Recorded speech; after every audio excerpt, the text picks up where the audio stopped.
করলে আমরা কি করতে পারি? আওয়ামী লীগ পালানোর সুযোগ পেয়েছে, বাট তোমরা পালানোর সুযোগ পাবে নাই। তোমরা সতর্ক হয়ে যাও, তোমরা পালানোর সুযোগ পাবে না। আওয়ামী লীগ পেয়েছে। আওয়ামী লীগের কর্মসূচি নিষিদ্ধ করলে চলবে না। আওয়ামী লীগ যে দল, সেই দলকে নিষিদ্ধ করতে হবে। সেই দলকে নিষিদ্ধ করে তারপর মাটির সাথে পিছিয়ে ফেলতে হবে, যেন কিয়ামত পর্যন্ত ওরা বের হতে না পারে। যারা যুগে যুগে অনেক অত্যাচারী হয়েছে, অত্যাচারী শাসক হয়েছে, তাদেরকে আল্লাহ শাস্তি দিয়েছে, যেরকম ফেরাউন, নমরুদ। আমি আজকে এখানে এসেছি এই যে শেখ হাসিনা এবং শেখ মুজিবকে যে দেওয়া হয়েছে, সেই জন্য আজকে আমি এখানে দেখতে এসেছি।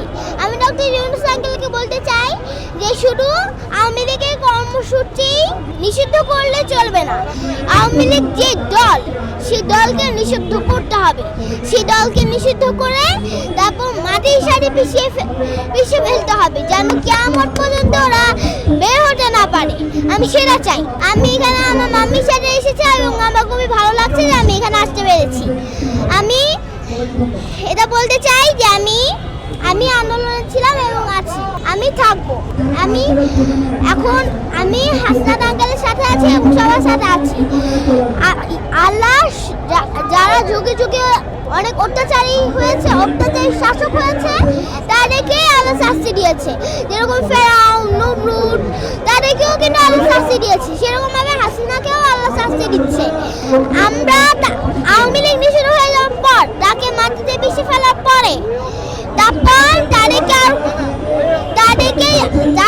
যে দল থাকে, তাদেরকে কঠিনভাবে শাস্তি দিতে হবে এবং তাদের যে দলটা, তাকে কঠিন শাস্তি দেওয়া হবে এবং তাদের দলের যে লিডার হাসিনা, তাকে শহীদ মিনার অথবা টিএসসি যে কোনো একটা জায়গায় তাকে প্রকাশ্যে ফাঁসি দেওয়া হোক।